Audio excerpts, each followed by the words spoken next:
Let's talk about substitution reactions.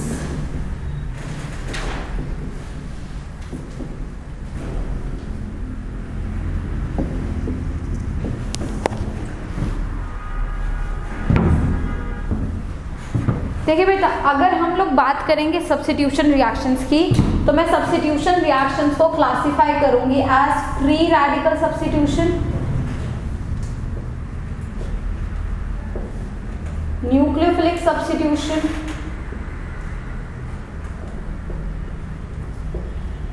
And electrophilic aromatic substitution. ठीक, ये तीन तरीके के सब्स्टिट्यूशन रिएक्शन है जो हमें स्टडी करने हैं। हम लोग शुरुआत करेंगे फ्री रेडिकल सब्स्टिट्यूशन रिएक्शन से और उसके बाद फर्दर डिटेल्स में जाएंगे। ठीक है, तो let's first talk about free radical substitution reactions.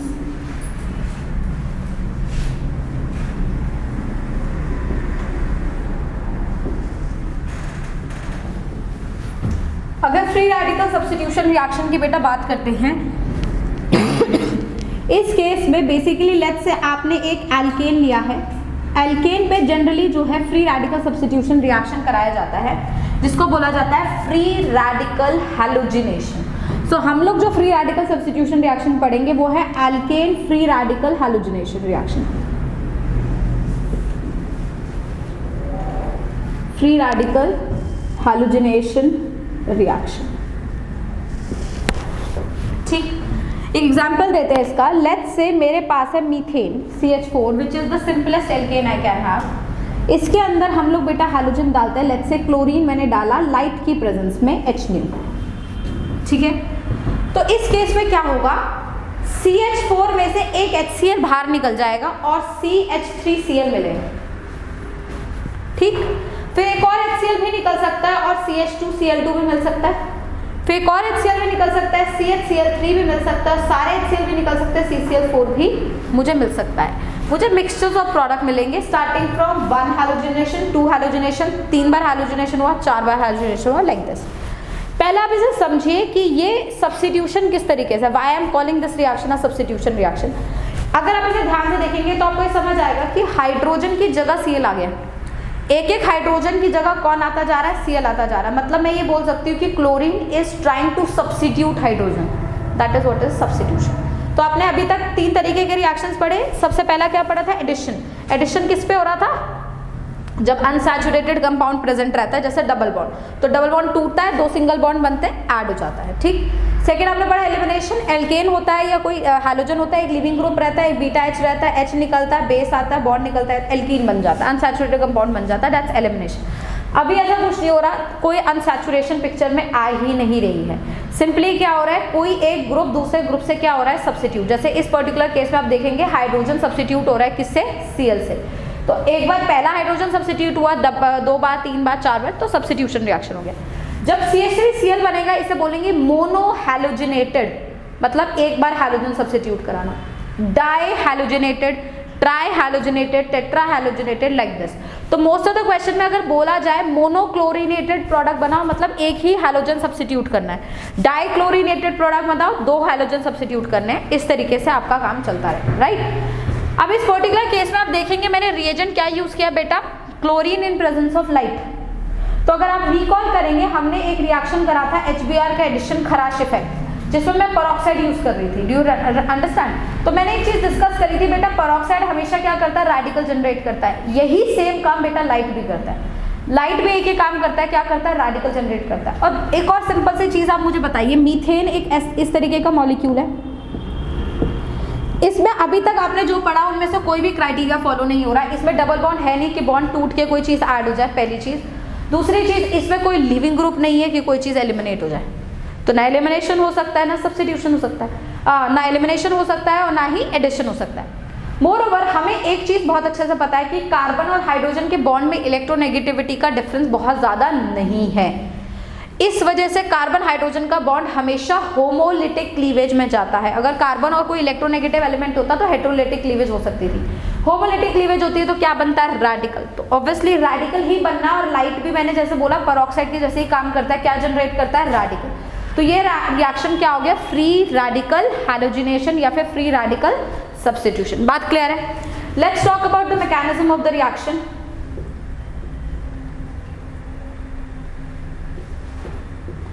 अगर मैकेनिज्म की बात करते हैं, जैसे सबसे पहले हमारा क्या होता है फ्री रेडिकल रिएक्शन में, there is one step that starts a reaction, that is initiation, है ना। तो इनिशिएशन में क्या होगा बेटा, लाइट की प्रेजेंस में जो क्लोरीन है इसके बॉन्ड में होमोलिटिक क्लीवेज होगी लाइट की प्रेजेंस में, और आपको मिलेंगे 2 Cl रेडिकल। इनिशिएट हो गया, एक बार रेडिकल बन जाता है तो वो रिएक्शन सिस्टम में क्या करता रहता है, प्रोपोगेट करता रहता है। तो यही होगा, एक बार इनिशिएशन हो गया, अब यही रिएक्शन सिस्टम में क्या करेगा, प्रोपोगेट। तो प्रोपोगेशन कैसे होगी, आपके पास मीथेन है, इसको ऐसे लिख दिया CH3H, Cl रेडिकल यहाँ पे जाएगा और इसके अंदर इस बॉन्ड में कार्बन हाइड्रोजन बॉन्ड के अंदर क्या करा देगा, होमोलिटिक क्लीवेज। आपको क्या मिलेगा, CH3 रेडिकल प्लस HCl। ठीक, CH3 रेडिकल बन गया। अब यही CH3 रेडिकल आगे जाएगा, ये CH3 रेडिकल फर्दर रिएक्ट करेगा क्लोरीन के साथ, Cl2 के साथ, फिर से Cl रेडिकल बना, एक इसके साथ रिएक्ट कर गया रेडिकल, तो हमें क्या मिला यहाँ पे बेटा, CH3Cl प्लस Cl रेडिकल। आप समझ रहे हैं, इस पूरे प्रोसेस में मैंने Cl रेडिकल दोबारा जनरेट कर दिया। अब ये दोबारा क्या कर सकता है, या तो CH3Cl पे ही सब्स्टिट्यूशन कर देगा तो CH2Cl बन जाएगा, समझ रहे, फिर से एक Cl रेडिकल जनरेट होगा इसी स्टेप में, फिर CHCl3 बन जाएगा, फिर CCl4 बन जाएगा। तो जब तक हाइड्रोजन अवेलेबल है और जब तक इस प्रोपेगेशन स्टेप में एक Cl रेडिकल प्रोड्यूस हो रहा है, वो बार बार क्या करता रहेगा, जितनी भी हाइड्रोजन्स प्रेजेंट है उनको धीरे धीरे करके सब्स्टिट्यूट करता रहेगा। बात क्लियर है? तो ये रिएक्शन क्या चलती रहेगी, प्रोपोगेट होती रहेगी।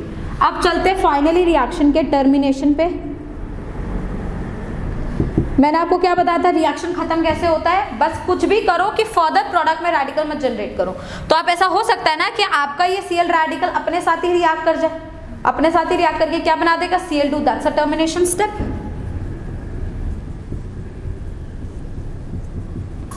This is one termination step. ऐसा भी हो सकता था बेटा कि यहाँ पर ही इस तरीके से जब CH3 रेडिकल मिल रहा है वो अपने साथ ही रिएक्ट कर जाता, Cl2 को ना तोड़ता, तो CH3 आगे जुड़ के इथेन भी बन सकता था, वो भी एक टर्मिनेशन स्टेप था। ऐसा भी हो सकता था कि CH3 रेडिकल Cl रेडिकल के साथ रिएक्ट करके CH3Cl बना देता, आगे Cl रेडिकल प्रोड्यूस नहीं होता, वो भी टर्मिनेशन स्टेप है। तो you can have several termination step, but any step जो कि फर्दर प्रोडक्ट में रेडिकल नहीं जनरेट कर रहा,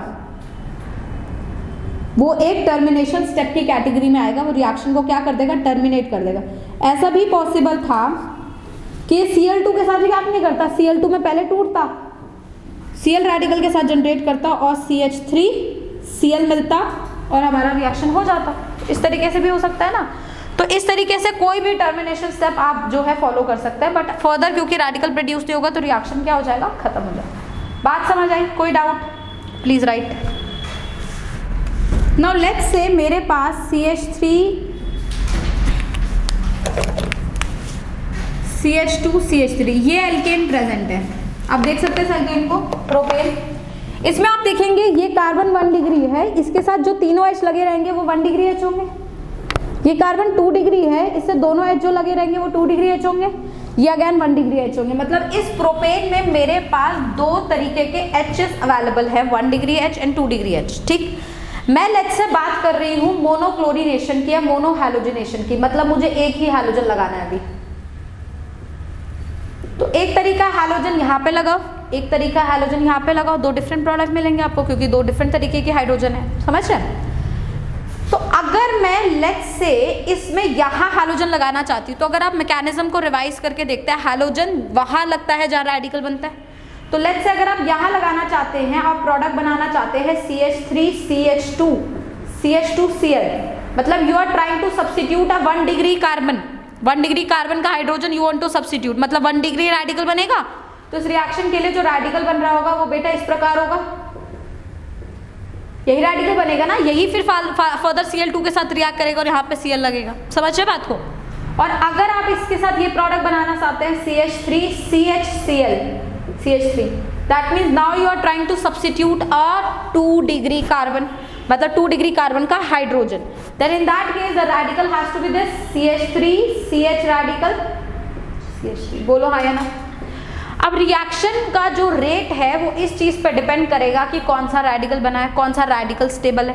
तो रेडिकल बेटा कौन सा स्टेबल है, 2 डिग्री कंपेयर टू 1 डिग्री। तो मेजर प्रोडक्ट कौन सा बनना चाहिए, this should be the minor product. समझे बात को? तो this has to be major product, this has to be minor product. तो major and minor is technically decided on the basis of carbocation stability. ये बात क्लियर हुई, कोई doubt नहीं?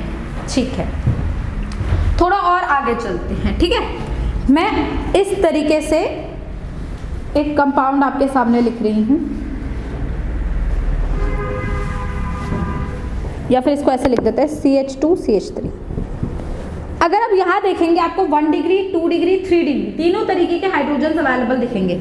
ये कार्बन 1 डिग्री है तो 1 डिग्री हाइड्रोजन है, ये कार्बन 2 डिग्री है तो 2 डिग्री हाइड्रोजन है, ये कार्बन 3 डिग्री है तो 3 डिग्री हाइड्रोजन है, ये 1 डिग्री है 1 डिग्री हाइड्रोजन है, ये भी 1 डिग्री है 1 डिग्री हाइड्रोजन है। तो इस पूरे मॉलिक्यूल में 1 डिग्री, 2 डिग्री, 3 डिग्री सारी तरीके के हाइड्रोजन आपके पास प्रेजेंट है। अब आप क्या कर रहे हैं, इसका क्लोरीनेशन कराएंगे और एक बार हम इसका ब्रोमिनेशन कराएंगे, दोनों ही करा सकते हैं। ठीक, तो मैंने इसका क्लोरीनेशन कराया Cl2H में, ठीक है, और मुझे बड़ा आश्चर्य हुआ, मेरा मेजर प्रोडक्ट मैं सोची थी ये वाला बनेगा क्योंकि ये 3 डिग्री है, 3 डिग्री रेडिकल सबसे ज़्यादा स्टेबल होता है, ये बनना चाहिए। मुझे बड़ा आश्चर्य हुआ कि मेरा मेजर प्रोडक्ट वो है नहीं, मेरा मेजर प्रोडक्ट है ये, this is the major product which is form.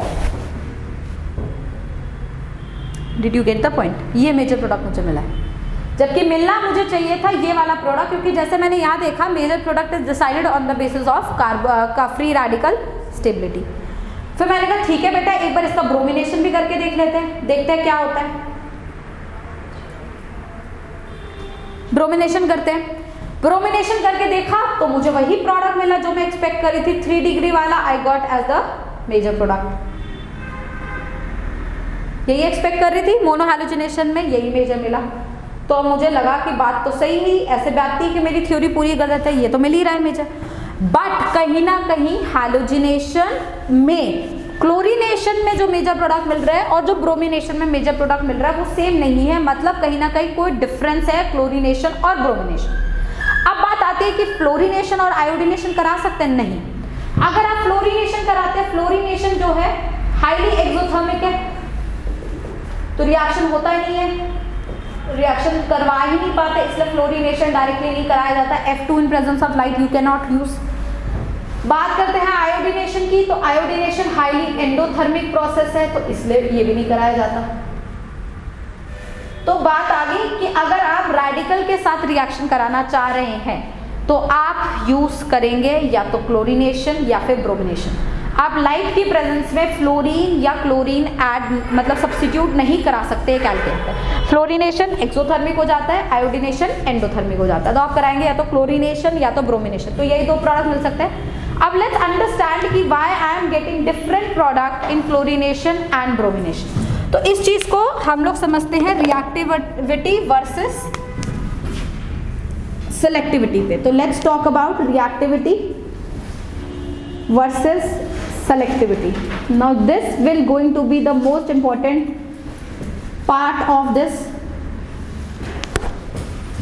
system. सुनेंगे बेटा बहुत ही ज्यादा ध्यान से, सिर्फ बोर्ड पे देखेंगे। रिएक्टिविटी वर्सेस सेलेक्टिविटी का क्या मतलब है, ठीक है। अगर आप देख रहे हैं यहाँ पे फ्लोरीनेशन और आयोडीनेशन में ये रिएक्शन हाईली एक्सोथर्मिक है और रिएक्शन हाईली एंडोथर्मिक है, तो आपको ये नहीं पता चल रहा कि अगर मेरे पास हैलोजन होंगे फ्लोरीन, क्लोरीन, ब्रोमीन, आयोडीन, तो इनकी रिएक्टिविटी डिक्रीज करती जाएगी। ये बहुत ज़्यादा रिएक्टिव है तभी तो रिएक्शन एक्सोथर्मिक है, high amount of energy release हो रही है, और ये बहुत कम रिएक्टिव है तभी तो मुझे एनर्जी देनी पड़ रही है और हाईली एंडोथर्मिक है ना।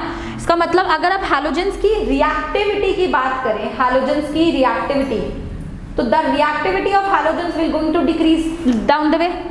ये मुझे करना नहीं है क्योंकि हाईली रिएक्टिव हो गया, ये मुझे करना नहीं है क्योंकि हाईली लेस रिएक्टिव हो गया, तो इसलिए I am left with chlorination and bromination which I am doing. तो अगर मैं क्लोरीनेशन और ब्रोमिनेशन के बीच में कंपेयर करूंगी तो तुम ये बोल सकते हो ना कि क्लोरीनेशन और is more reactive than bromination, हाँ या ना। क्लोरीनेशन ज़्यादा रिएक्टिव है, जल्दी हो रहा है, तेज़ी से हो रहा है। तो अब इस बात को बहुत ध्यान से समझेंगे, जो जितना रिएक्टिव होगा वो उतना ही कम सेलेक्टिव होगा, ठीक। तो chlorination is more reactive, that means chlorination is less selective. तो मोर रिएक्टिव मतलब लेस सेलेक्टिव। इसको कैसे समझाया जाए? इसको ऐसे समझाया जाए कि लेट्स से हमारे पास दो तरीके के बच्चे हैं, एक बच्चा जो बहुत ही भूखा है और एक बच्चा जो वेल टू डू बहुत अच्छी फैमिली से आता है।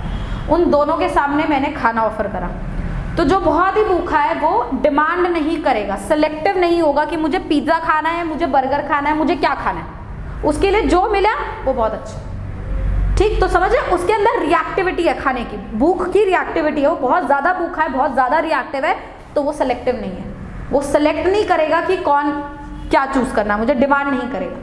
लेकिन ब्रोमिनेशन की जैसे बात करी जाए तो ब्रोमिनेशन लेस रिएक्टिव है, मतलब ये वो वाला बच्चा है जो कि वेल टू डू फैमिली से आता है, जैसे कि तुम सारे बच्चे। तो तुम सारे बच्चे मानते हो ना कि आज मुझे पिज्ज़ा खाना है, आज मुझे बर्गर खाना है, मत आज मम्मी ये खाना अच्छा नहीं बना, मम्मी वो खाना अच्छा नहीं बना। We are very selective, why? Because हमारा पेट तो भरा हुआ है ना, we are doing it for our taste और for fun. Did you understand the difference? तो ये रिएक्टिविटी और सेलेक्टिविटी का ऑर्डर है। जो रिएक्टिव होगा वो ये नहीं देखेगा कि मुझे कहाँ जाना है, वो अवेबिलिटी पे जाएगा, वो चूज करने का उसके पास टाइम नहीं होता कि मुझे कौन सा हाइड्रोजन पिक करना है और किसको सब्स्टिट्यूट करना है, वो सेलेक्टिव नहीं होता। और जो लेस रिएक्टिव है उसके अंदर ज़्यादा रिएक्टिविटी तो है नहीं, तो वो अगर जाना भी चाहेगा तो वो चूज करके जाएगा। Did you get the point? तो ब्रोमिनेशन और क्लोरीनेशन में यही फैक्ट है, क्योंकि क्लोरीनेशन ज्यादा रिएक्टिव है तो क्लोरीनेशन लेस सेलेक्टिव है, जबकि ब्रोमिनेशन अगर लेस रिएक्टिव है that means bromination is more selective. अब इसको अपने इस कंटेंट में इस यहाँ पे जो है इसको यूज करके दिखाते हैं, ठीक है। तो जैसे मैंने बोला रिएक्टिविटी और सेलेक्टिविटी, मैं यहां आ जाती हूं ब्रोमिनेशन पे पहले, क्योंकि मैंने बोला कि ब्रोमिनेशन हाईली सेलेक्टिव है, तो उसके पास जब 1 degree H, 2 degree H, 3 degree H present रहेंगे तो वो सेलेक्ट करेगा 3 डिग्री H को, ताकि 3 डिग्री रेडिकल बने और मेजर प्रोडक्ट 3 डिग्री वाला ही बनाए।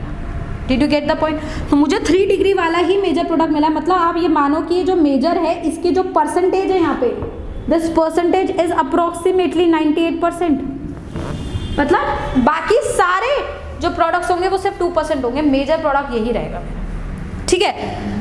जबकि अगर मैं क्लोरीनेशन की बात करूंगी, क्योंकि क्लोरीनेशन ज्यादा सेलेक्टिव नहीं है तो वो प्रोबेबिलिटी फैक्टर पे वर्क करेगा, ठीक। क्या होते हैं प्रोबेबिलिटी फैक्टर्स? प्रोबेबिलिटी फैक्टर्स देखिए जरा, समझेंगे ध्यान से।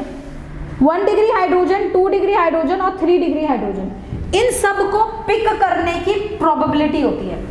अगर मैं ये प्रोबेबिलिटी फैक्टर बात कर रही हूँ क्लोरीनेशन के लिए, तो आप नोटिस करेंगे उसकी 1 डिग्री को उठाने की प्रोबेबिलिटी अगर 1 है तो 3.8 टाइम्स प्रोबेबिलिटी होगी 2 डिग्री को उठाने की, मतलब 3.8 टाइम्स ज्यादा अच्छे से वो 2 डिग्री को पिक करेगा, और 3 डिग्री को उठाने की प्रोबेबिलिटी क्या होगी? 5। मतलब वो ऐसा नहीं मैं बोल रही कि वो 3 डिग्री वाला पिक नहीं करना चाहता, वो करना चाहता है, उसकी प्रोबेबिलिटी 3 डिग्री को पिक करने की ज्यादा ही है, 5 टाइम्स मोर है 1 डिग्री को पिक करने की, और 2 डिग्री को पिक करने की प्रोबेबिलिटी 3.8 टाइम्स मोर है 1 डिग्री को पिक करने की। मतलब वो भी चाहता है कि मैं 3 डिग्री को ही पिक करूं अगर मैं क्लोरीनेशन की बात कर रही हूँ तो। बट यही चीज बेटा अगर मैं ब्रोमिनेशन में लेके जाऊं, दिस इज फॉर क्लोरीनेशन, यही प्रोबेबिलिटी अगर मैं ब्रोमिनेशन में लेके जाऊं तो आपको आश्चर्य होगा जान के कि 1 डिग्री को पिक करने की प्रोबेबिलिटी अगर 1 टाइम है तो 2 डिग्री को पिक करने की प्रोबेबिलिटी 500 टाइम्स ज्यादा होगी, और 3 डिग्री को पिक करने की प्रोबेबिलिटी 1600 टाइम्स ज्यादा होगी। This is for bromination. तो आप देख सकते हैं इन प्रोबेबिलिटी फैक्टर से आपको समझ आ रहा है कि मैं ये नहीं बोल रही कि क्लोरीन 3 डिग्री को लेना नहीं चाहता, वो भी लेना चाहता है, लेकिन उसकी सेलेक्टिव रेशियो कम है, वो 5 टाइम ज्यादा टाइम लेना चाहता है, लेकिन ब्रोमीन इतना सेलेक्टिव है कि वो 1600 टाइम ज्यादा फास्टर तरीके से 3 डिग्री को लेना चाहता है। इसके पास, इसलिए इसके पास कोई और अदर ऑप्शन अवेलेबल नहीं है, ये सिर्फ 3 डिग्री को ही लेगा। लेकिन अगर क्लोरीनेशन की बात करें, क्योंकि ये कम सेलेक्टिव है, तो ये 1 डिग्री 2 डिग्री 3 डिग्री वाइज उठाना वो 3 को चाहता है, बट अगेन जो दूसरा फैक्टर डोमिनेट करेगा क्लोरीनेशन में वो ये होगा, what is the how many number of hydrogens you have. तो आपको मैं फिर से एक चीज एक्सप्लेन करती हूँ, वो गरीब बच्चा यहाँ बैठा है, उसके सामने तूने वेराइटी ऑफ खाने रख दिए, पिज्जा भी रख दिया, बर्गर भी रख दिया, चाउमीन भी रख दिया और नॉर्मल घर का दाल चावल भी रख दिया। तो वो मैं ये नहीं बोल रही कि वो पिज्जा बर्गर खाना नहीं चाहता, वो खाना चाहता है, लेकिन वो इतना रिएक्टिव है ना, उसको पहले इस चीज से मतलब है कि क्वांटिटी क्या है, कौन ज्यादा अवेलेबल है, किससे मेरा पेट ज्यादा देर तक भरा हुआ रह सकता है। समझे बात को? तो जहां पर क्वांटिटी आ जाएगी ना, वो क्वांटिटी के सामने सर झुका लेगा, क्योंकि उसको ज्यादा देर तक खाना खाना है, वो गरीब है, उसको बहुत इसलिए आसानी से खाना नहीं अवेलेबल होगा। लेकिन जो हम लोग हैं उसको क्वांटिटी से मतलब नहीं है, उनको टेस्ट से मतलब है। तो वो ये नहीं देखेंगे कि दाल चावल प्रेजेंट है ज्यादा मात्रा में तो दाल चावल ज्यादा खा लो, नहीं, वो देखेगा कि अभी पिज्जा जब थोड़ा सा भी प्रेजेंट है तो थोड़ा वही खाएंगे हम। तो ये डिफरेंस आ जाता है। तो जब क्लोरीनेशन की बात करेंगे तो वो खाना तो यही चाह रहा है, 3 डिग्री लेना तो चाह रहा है, लेकिन अगेन इस चीज पे भी डिपेंड करते हैं कि 3 डिग्री हाइड्रोजन उठाने जो है वो कितने नंबर में प्रेजेंट है। तो अगर आप इस इधर देखोगे 1 डिग्री वाले कितने हैं यहाँ पे, ये 1 डिग्री 3 है, ये वाले 1 डिग्री कितने हैं 6, 2 डिग्री कितने हैं 2 और 3 डिग्री हाइड्रोजन सिर्फ कितनी है 1।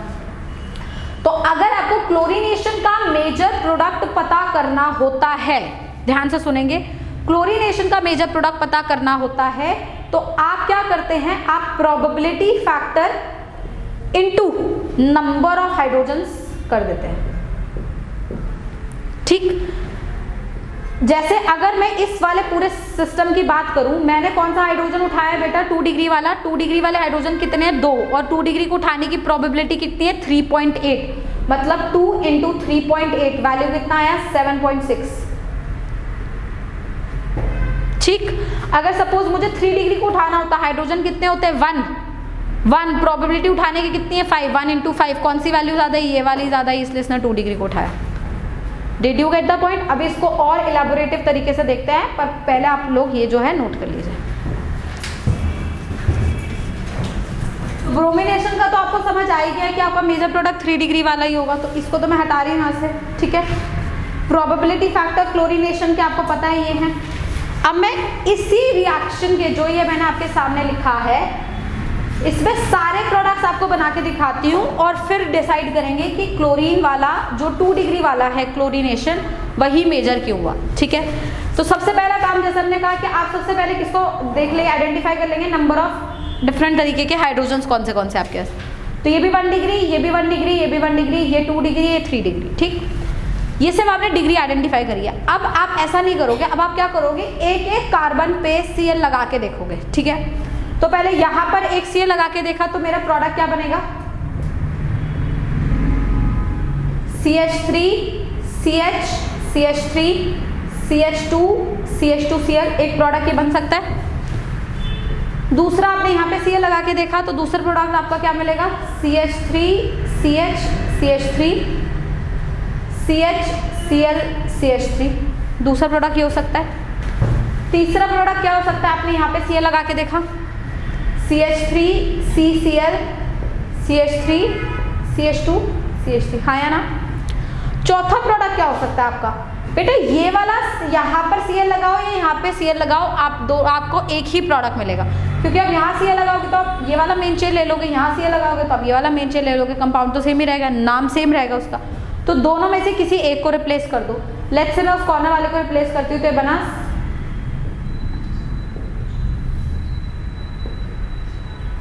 ठीक। तो सबसे पहले आपने डिग्रीज आइडेंटिफाई कर ली, फिर आपने डिफरेंट तरीके के प्रोडक्ट्स बना लिए जो कि पॉसिबल है, ऑल डिफरेंट तरीके के प्रोडक्ट्स आपने बना लिए। अब ये प्रोडक्ट्स मैंने ये नजर रख के नहीं बनाए कि मैंने एक बार 1 डिग्री हटाया, एक बार मैंने ऐसा नहीं किया, मैंने जितने पॉसिबल थे वो सारे प्रोडक्ट बना लिए।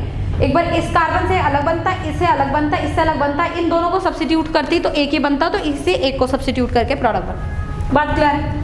अब सारी प्रोडक्ट्स की परसेंटेज चेक करेंगे। सिंस आपने इसको सब्स्टिट्यूट कराया है यहाँ पर, तो आप इसके ओरिजिनल स्ट्रक्चर में देखिए कितने नंबर ऑफ हाइड्रोजन है। ओरिजिनल स्ट्रक्चर में इस कार्बन पे जिसको आपने सब्स्टिट्यूट करा है उस पर कितने हाइड्रोजन है 3, और ये 1 डिग्री हाइड्रोजन है सारे, और प्रोबेबिलिटी कितनी होती है 1 डिग्री को उठाने की 1, तो 3 × 1 वैल्यू होगी इसकी। ठीक है, बात क्लियर है? फिर सेकेंड प्रोडक्ट आपने बनाया ये वाला, ओरिजिनल स्ट्रक्चर में देखिए कितने हाइड्रोजन है 2, और 2 डिग्री है तो प्रोबेबिलिटी कितनी हुई 3.8, मतलब 2 इंटू 3.8 7.6 आया ना। उसके बाद यहाँ है, इसको आपने सब्स्टिट्यूट करा, ओरिजिनल स्ट्रक्चर में ये 1 हाइड्रोजन है और कितनी इसका वो है 3 डिग्री है, प्रोबेबिलिटी क्या हुई 5, तो 1 इंटू 5। अब इस पर आए, आपने इसको सब्स्टिट्यूट करा है पर ये दोनों सेम है ना, तो दोनों का ही गिना जाएगा, क्योंकि ये सब्स्टिट्यूट करती तो भी वही बनता, इसको सब्स्टिट्यूट करती प्रोडक्ट तो तब भी यही रहता। तो इन दोनों हाइड्रोजन को गिना जाएगा 3 + 3 6 इंटू सारे कितने हैं 1 डिग्री, तो 6 into 1। Did you get the point? मैंने 9 नहीं किया, सारे 1 डिग्री को एक साथ क्लब नहीं करे, क्योंकि ये 1 डिग्री डिफरेंट प्रोडक्ट देते हैं, ये दोनों 1 डिग्री एक और प्रोडक्ट देते हैं, इसलिए मैंने डिफरेंटली लिखा। Did you get the point? अगर आपको मेजर प्रोडक्ट ढूंढना है, मतलब आपको परसेंटेज नहीं बताना मेजर का, सिर्फ ये आइडेंटिफाई करना है कि मेजर प्रोडक्ट कौन सा है, तो आपको सिर्फ इतना ही काम करना है, और इसमें से जिसकी भी हायर वैल्यू आ रही है वो आपका मेजर प्रोडक्ट है। तो मेजर प्रोडक्ट आपका कौन सा हो गया, ये 2 डिग्री वाला, which I said is the major. Second major कौन सा हो जाएगा, जिसकी नेक्स्ट हायर वैल्यू है ये वाला 1 डिग्री वाला, दिस इज सेकेंड मेजर।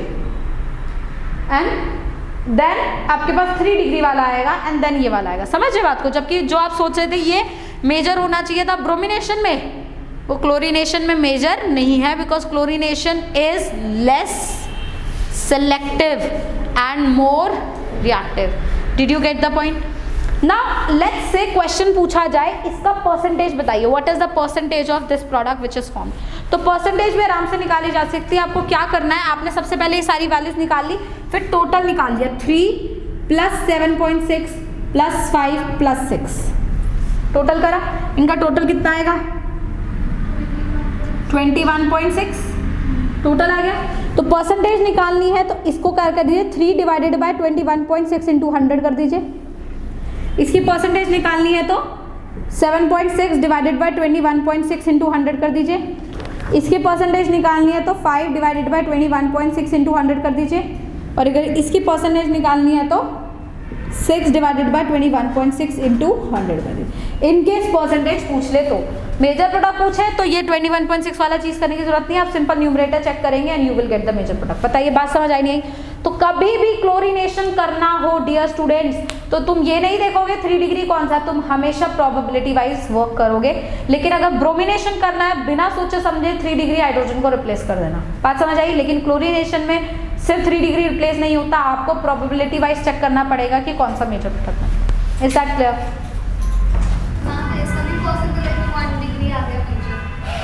अगर ज्यादा हाइड्रोजन 1 डिग्री के है तो for example give you one option, let's see this one.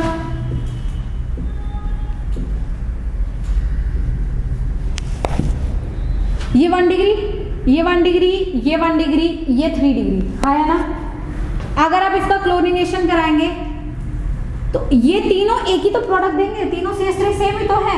तो एक प्रोडक्ट मिलेगा 1 डिग्री को हटा के, एक प्रोडक्ट मिलेगा 3 डिग्री को हटा के। तो एक प्रोडक्ट होगा CH3CCl और एक प्रोडक्ट होगा CH3CH। किसी एक 1 डिग्री को आप सब्स्टिट्यूट कर दीजिए, ये मिल जाएगा। इसमें अगर आप प्रोबेबिलिटी देखेंगे तो आपने 3 डिग्री को हटाया, 3 डिग्री वाले कितने हाइड्रोजन है 1, प्रोबेबिलिटी क्या होता है 5, तो 1 × 5। ये सारे सेम ही है ना, तो ये 3 + ये 3 + ये 3, टोटल हाइड्रोजन कितने हुए 9, और प्रोबेबिलिटी 1 डिग्री की कितना होता है 1। आ रहा है ना 1 डिग्री वाला मेजर, मतलब this would be the major product. तो 1 डिग्री रेडिकल स्टेबल नहीं होता, पर 1 डिग्री वाले बहुत सारे हाइड्रोजन प्रेजेंट है, तो वो स्टेबिलिटी कम देखेगा, सिलेक्टिव नहीं है, तो वो number of hydrogen into probability factor करके अपने आप को ही बनाएगा। बट ये अगर यहीं पे तुम ब्रोमिनेशन करते तो बिना सोचे समझे यहाँ पर Br लगाते और इसको क्या कर देते मेजर प्रोडक्ट। बात समझ आई? तो जब भी ब्रोमिनेशन दिया जाए तो चुपचाप 3 डिग्री को रिप्लेस कर दीजिए, क्लोरीनेशन दिया जाए तो माइंड में एक बार चेक कर लीजिए कैलकुलेशन करके कि किसका probability factor into number of hydrogen करके वैल्यू ज़्यादा आ रही है। अब हम एक नेम रिएक्शन करने वाले, दैट इज वुड्स रिएक्शन।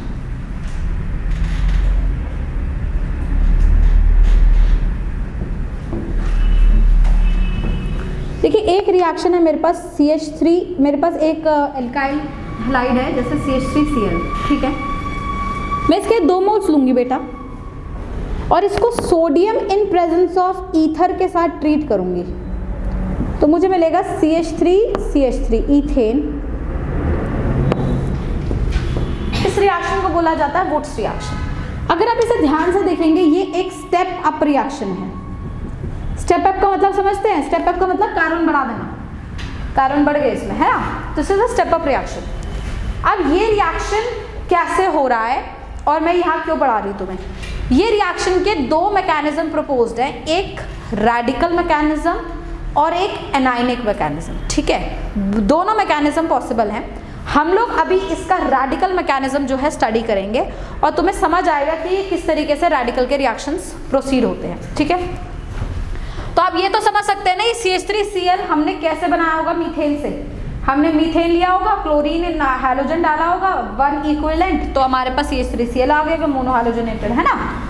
तो उसमें सोडियम ईथर डाला, ये बना। अब सोडियम ईथर के साथ क्यों डालते हैं बेटा? सोडियम ईथर के साथ ये रहेगा क्योंकि एक्सप्लोसिव मेटल है, पानी में नहीं डाल सकते, ठीक? और सोडियम जो है बेसिकली एक तरीके से क्या है? एक एल्कली मेटल है।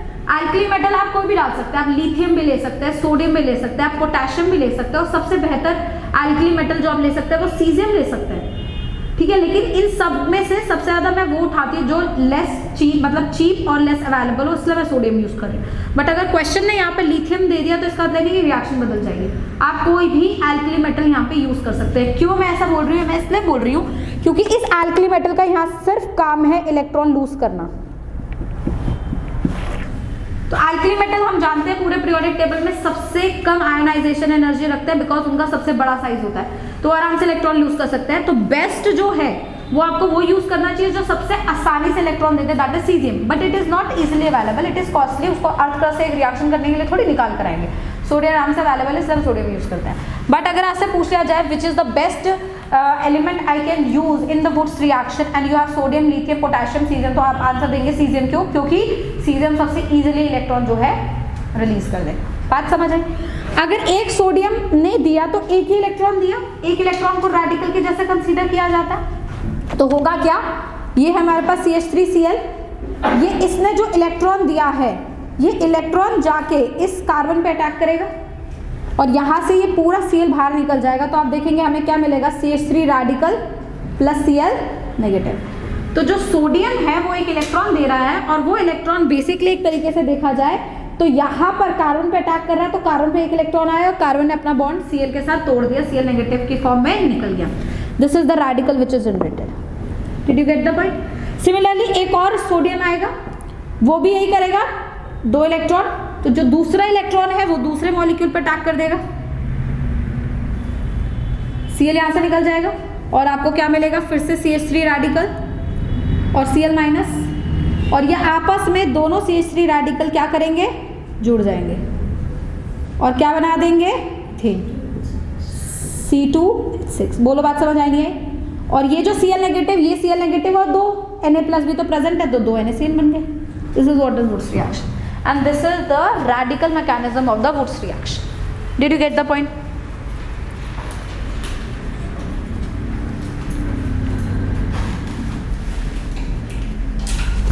अगर आप ध्यान से देखेंगे, अब यहाँ से यहाँ जा रहे हैं, तो आपको ऐसा नहीं लग रहा है कि Cl को सब्स्टिट्यूट कर दिया CH3 ने?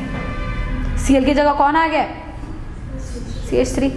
और रेडिकल फॉर्म में आया तो रेडिकल सब्स्टिट्यूशन नहीं हो गया? अगर पूछ लिया जाए what type of reaction is this, this is a kind of a coupling reaction. Couple हो रहा है, 2 चीजें जुड़ रहे हैं, और वो कपल कैसे हो रहे हैं? 2 कार्बन कैसे जुड़ रहे हैं? Via a free radical reaction. Did you get the point? क्योंकि 2 कार्बन हो गए ना। तूने जो स्टार्टिंग मटेरियल लिया था उसमें 1 कार्बन था, उसके 2 मोल्स लिया है ना, लेकिन 1 मोल में तो 1 ही कार्बन है ना, और जो फाइनल तेरे को 1 मोल मिला उसके अंदर 2 कार्बन है, कार्बन बढ़ गए। इसका शॉर्टकट तुमसे पूछूं तो तुम शॉर्टकट कैसे सोचोगे? सुनना जरा ध्यान से। CH3Cl लिया, CH3Cl लिया और 2 Na ले लिए, ठीक? तो 2 NaCl बन गए, तो CH3 CH3 आपस में जुड़ गए और 2 NaCl बन गए। तो टेक्निकली आपने क्या किया? NaX निकाला यहाँ से और 2 CH3 जोड़ दिए। This is the shortcut way. लेकिन बेटा this will not serve your purpose. ये इस केस में तो तुम्हें समझ आ गया। अभी आगे कॉम्प्लिकेटेड केसेस देखेंगे तो तुम्हें समझ आएगा कि शॉर्टकट से मेरा काम ही नहीं बनेगा जब तक मैं मैकेनिज्म नहीं जानती। ठीक, समझते हैं कैसे? लेट्स से बेटा मुझे बोल दिया गया कि आप जो है CH3 CH2 Cl ले लीजिए, मतलब इथेन ले लीजिए, ठीक है, और 2 सोडियम इसके अंदर डाल दिया, मतलब सोडियम ईथर डाल दिया, तो क्या बनेगा? तो बोलूँगी ठीक है ऐसे ही कर लेते हैं, NaCl निकाल देते हैं और 2 कार्बन की चेन को आपस में जोड़ देंगे तो ब्यूटेन मिल जाएगा, CH3 CH2 CH2 ब्यूटेन मिल सकता है। लेकिन मुझे खाली ब्यूटेन नहीं मिलता, प्लस इसके साथ अदर प्रोडक्ट्स भी मिलते हैं। अब एग्जामिनर क्या करता है, उसको पता है कि आधे से ज़्यादा जो बच्चा है वो सिर्फ शॉर्टकट पे जाता है, तो शॉर्टकट जानेगा, तो वो मेजर प्रोडक्ट तो जानता होगा, मैं पूछूंगा ही नहीं मेजर, मैं पूछूंगा what are the other possible products formed in the Wurtz reaction, और वो तब तक आप नहीं निकाल सकते जब तक आपको मैकेनिज्म नहीं पता, ठीक है। तो शॉर्टकट ये प्रोडक्ट तो तुम्हें बताएगा, पर जब आपके पास कार्बन ज़्यादा हो जाएंगे, जैसे यहाँ पे एक ही कार्बन था तो 2 बना दिए, अब 2 कार्बन से शुरू करेंगे तो 4 बनेंगे, कार्बन ज़्यादा आएगा, मॉलिक्यूल के अंदर कॉम्प्लेक्सिटी आएंगी, अदर प्रोडक्ट्स भी बनने शुरू होंगे। देखेंगे अदर प्रोडक्ट कैसे बनेंगे, ध्यान से देखिए इधर। सबसे पहला काम ये होगा कि CH2 रेडिकल बनेगा, हाँ या ना, सिंपल सा स्किप कर दिया मैंने, Na ने इलेक्ट्रॉन दिया, उसने अटैक करा, Cl निकला, CH3 CH2 रेडिकल बना, बोलो हाँ या ना। तो एक तरीका तो यही है ना कि ये जो है इसी के साथ रिएक्ट कर जाए, जब इसके साथ रिएक्ट करेगा ये दे देगा, ये तो बन गया प्रोडक्ट, इसमें तो कोई दिक्कत है ही नहीं, ये तो सिंपल है। ऐसा भी तो हो सकता है ना कि ये क्यों दूसरे का इंतजार करे कि मेरे पास आ, ये अपने अंदर ही होमोलिटिक क्लीवेज करा ले। जैसे ही अपने अंदर होमोलिटिक क्लीवेज होगा बेटा, यहाँ पर जनरेट होगा CH2 रेडिकल, इस वाले कार्बन पे भी एक रेडिकल है, साथ में एक H रेडिकल मुझे मिल गया, हाँ या ना। अब साथ में ये भी एक मॉलिक्यूल था ना, एक और मोल भी तो प्रेजेंट रहेगा ना, तो CH3 CH2 रेडिकल ये इसके साथ चला जाए और ये अपने साथ बॉन्ड बना ले, तो आपको मिलेगा इथीन प्लस इथेन। तो अदर प्रोडक्ट्स में ब्यूटेन के साथ इथेन भी मिला और इथीन भी मिला, और ये तब तक नहीं पता जब तक आपको क्या नहीं पता, रिएक्शन का मैकेनिज्म। तो जब सवाल आएगा कि आप बताइए प्रोडक्ट, तो आप कपल करके बनाए रहेंगे, 2 कार्बन से 4 बना देंगे, 2 का 4 मतलब 1 कार्बन से शुरू करा तो 2 बनाया, 2 से शुरू करा तो 4 बनाया, 3 से शुरू करा तो 6 बनाया, डबल करते जाओ कार्बन। लेकिन सवाल ये नहीं था, सवाल ये था what are the other possible products which are formed, other possible products which are formed are this. तो जितने नंबर ऑफ कार्बन आप बढ़ाते जाओगे बेटा, डिफरेंट तरीके से प्रोडक्ट्स बनते जाएंगे। क्यों? क्योंकि जैसे मैंने आपको समझाया था, रेडिकल कभी भी इतना सबसे ज़्यादा रिएक्टिव होता है रेडिकल, वो कुछ भी करके अपना रेडिकल चीज़ को हटाता है, क्योंकि वो एक ऑड इलेक्ट्रॉन स्पीशीज है। अगर कार्बन आयन देखते हैं तो वो ऑक्टेट कंप्लीट रहता है ना उसका, कार्बोकेटायन देखते हैं तो ऑक्टेट कंप्लीट नहीं रहता, लेकिन इलेक्ट्रॉन तो सारे पेयर्ड रहते हैं ना, इसमें इलेक्ट्रॉन ही पेयर्ड नहीं है, इसलिए इसके अंदर बहुत ज़्यादा तरीके से कह लो ज़्यादा टेंडेंसी होती है कि अपने इलेक्ट्रॉन को वो फटाफट पेयर करे। तो या तो इसी रेडिकल के साथ कंबाइन कर जाएगा, या अपने अंदर होमोलिटिक क्लीवेज करा लेगा, यहाँ एक रेडिकल, ये रेडिकल एल्कीन बन गया, ये H रेडिकल दूसरे मोल के साथ चला गया और इथेन बन गया। बात समझ आई? तो ऐसे बहुत सारे पॉसिबल प्रोडक्ट्स भी जो है बन सकते हैं, as the number of carbon increases possible products increases. बात क्लियर है? Please note.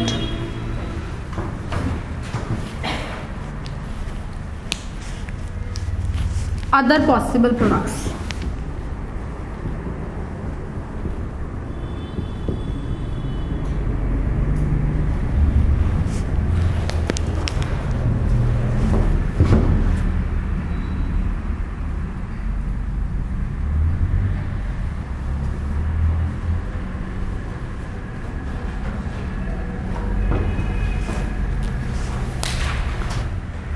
Is that clear? Now just imagine, can I have a odd carbon number alkane? क्या मैं एक odd carbon number का alkane बना सकती हूँ? तो अगर मुझे let's say प्रोपेन सिंथेसाइज कराना होगा वुड्स रिएक्शन से, मैं कह रही हूँ प्रोपेन बनाओ, तो आपको पता है 2 जुड़ते हैं ना आपस में, तो अगर आपने 1 कार्बन लिया तो 2 कार्बन का एल्केन बनेगा, 2 कार्बन लिया तो 4 कार्बन का एल्केन बनेगा, 3 कार्बन का लिया तो 6 का बनेगा। तो ऑड बनाना है तो 2 डिफरेंट कार्बन के लेने पड़ेंगे, एक 2 कार्बन का अल्काइल हैलाइड लो और एक कार्बन का लो, मतलब आप लो CH3Cl और एक आप लो CH3CH2Cl और फिर सोडियम ईथर डालो, तभी तो हो पाएगा, है ना। जब ऐसा करोगे तो CH3CH2CH3 आपस में जुड़ेंगे और जाके प्रोपेन बनाएंगे, NaCl निकलेगा, हाँ है ना, तो प्रोपेन बनेगा ना। लेकिन इसमें क्या होगा जरा देखिए एक बार, एक रेडिकल CH3 में रेडिकल बनेगा, दूसरा रेडिकल CH3CH2 रेडिकल बनेगा। सोचना एक मिनट, ये दो डिफरेंट रेडिकल जनरेट हुए। ऐसा हो सकता है ना ये अपने साथ ही कंबाइन कर जाए और इथेन दे दे, ये अपने साथ ही कंबाइन कर जाए ब्यूटेन दे दे, और फिर जब ये ब्यूटेन दे रहा है तो हो सकता है ये अपने अंदर होमोलिटिक क्लीवेज करके इथीन भी दे दे, है ना, और मीथेन दे दे, तो बहुत सारे पॉसिबल प्रोडक्ट्स नहीं बन जाएंगे।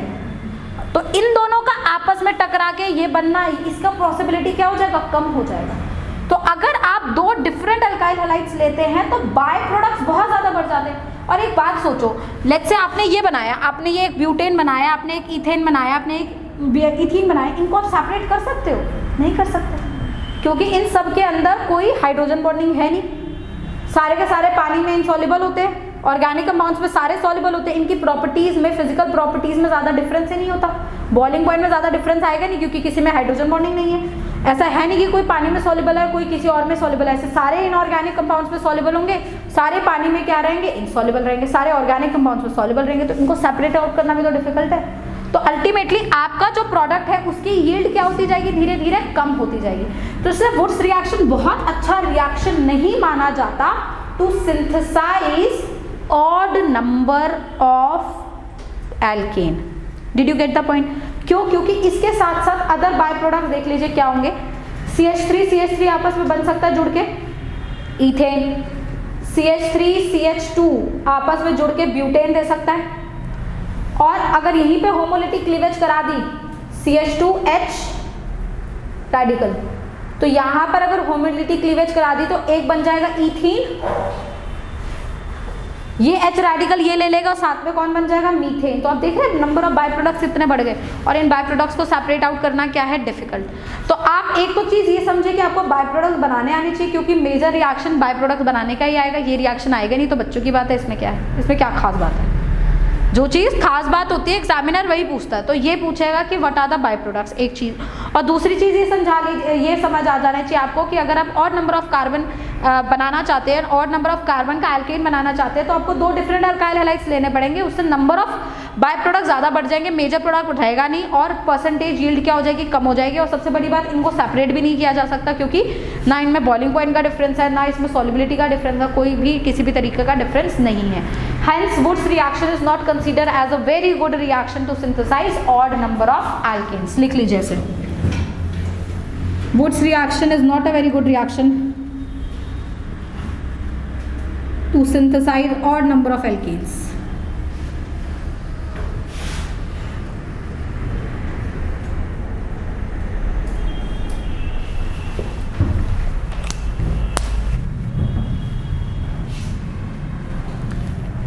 देखिए, अगर इस वुड्स रिएक्शन को एरोमेटिक हैलाइड्स में लेकर आया जाए, जैसे आपने क्लोरोबेंजीन ले लिया और आप उसको CH3Cl के साथ रिएक्ट कराएंगे सोडियम ईथर के साथ, तो रिएक्शन वही होगी, NaCl विल लीव और आपको क्या मिल जाएगा, टोल्यूइन। तो एरोमेटिक हैलाइड्स के साथ अगर ये रिएक्शन वुड्स रिएक्शन कराया जाता है तो इसे बोला जाता है वुड्स फिटिंग। तो वुड्स फिटिंग रिएक्शन में आप क्या करते हैं, एक अल्काइल हैलाइड लेते हैं और दूसरा क्या लेते हैं, एरोमेटिक हैलाइड। और होना कुछ नहीं है, जैसे आप वहाँ पे RR को जोड़ते थे, यहाँ पे भी आप RR को जो है जोड़ देंगे, बस एक R ग्रुप क्या होगा, aryl group, right. Similar lines पे अगर आप दो एराइल हैलाइड ले लेते हैं, लेट्स से आपने दो यही ले लिए और आप इसमें सोडियम ईथर डाल रहे हैं, तो बेंजीन बेंजीन आपस में जुड़ जाएंगे और आपको क्या मिल जाएगा, बाइफिनाइल। इसको बोला जाता है फिटिंग।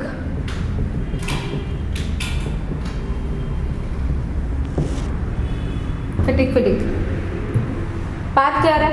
ध्यान से एक चीज ध्यान रखना बेटा, अगर रिएक्शन में 2 नहीं भी लिखा और ऐसे दे दिया गया ना, तो तुम ये नहीं पूछोगे 2 क्यों है बेटा। यहाँ ऑर्गेनिक में रिएक्शन की बैलेंसिंग जरूरी नहीं होती।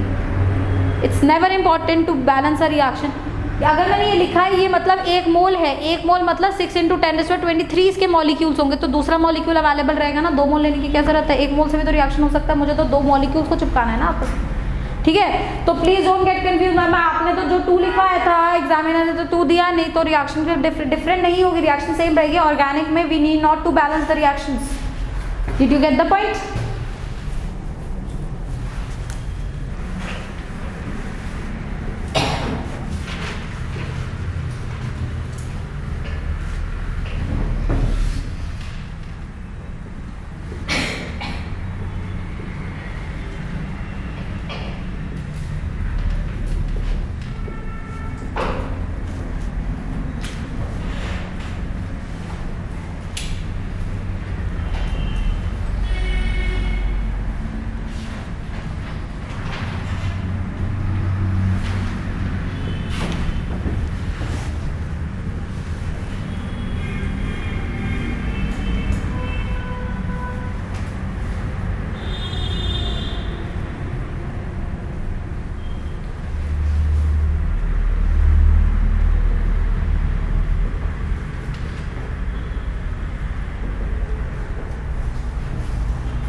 साथ साथ प्लीज़ लिख लीजिएगा, अदरवाइज फिर आप भूल जाएंगे कहाँ से क्या लिखना है।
आप क्वेश्चन से भी बहुत सारी नई चीज़ें सीखेंगे। तो आप जब अपने वो रिवाइज करें, अपने नोट्स रिवाइज करें, तो आप क्वेश्चन को ये ना सोचें कि मैं इसको सॉल्व पूरा पढ़ने के बाद क्वेश्चन सॉल्व करूंगा। These are not the question to be solve, these are something to a concept to understand. तो क्वेश्चन को भी जब आप रिवाइज करें तो साथ साथ क्वेश्चन भी रिवाइज करें, क्योंकि इसमें भी बहुत छोटी छोटी ऐसी रिएक्शंस होती हैं जो आपको याद रखनी चाहिए, जिसको मैं सेपरेटली पढ़ाने का वेट नहीं करती, क्वेश्चन की फॉर्म में ही आप लोग कर लेते हैं।